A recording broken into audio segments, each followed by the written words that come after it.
Welcome back, Crammers, to question 5. The diagram shows a regular octagon and a pentagon. Angle GHD and angle FGH are congruent. Let me call this Y for now for simplicity. Work out the size of angle marked as X.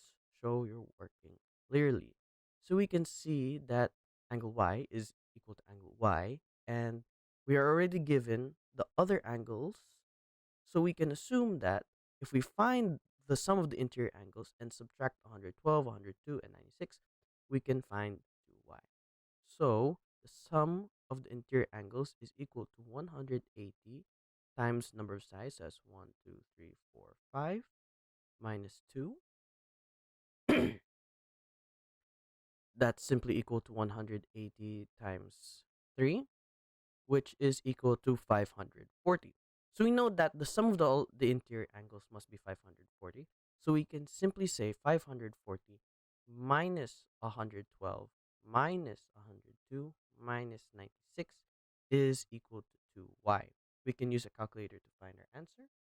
540 minus 112 minus 102 minus 96 is 230.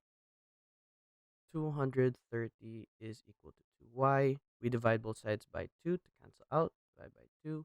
That means y is equal to 115. So we can write this here as 115. 115. Now, we can see here that this makes a perfect circle, which is 360 degrees. So if we can find angle H and 360 minus angle H and 115, we can find angle X. So we use the same equation here. 180 times n minus 2.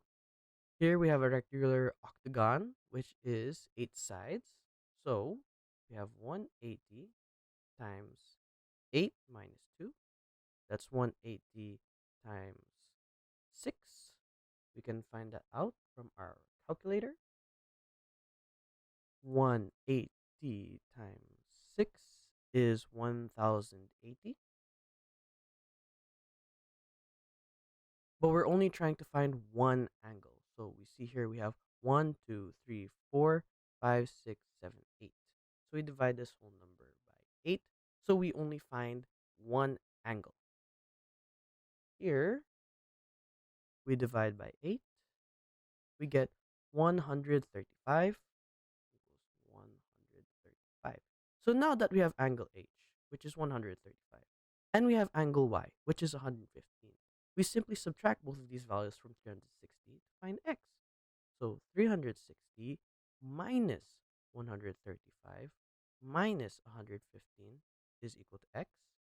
We can use our calculator to get our final answer.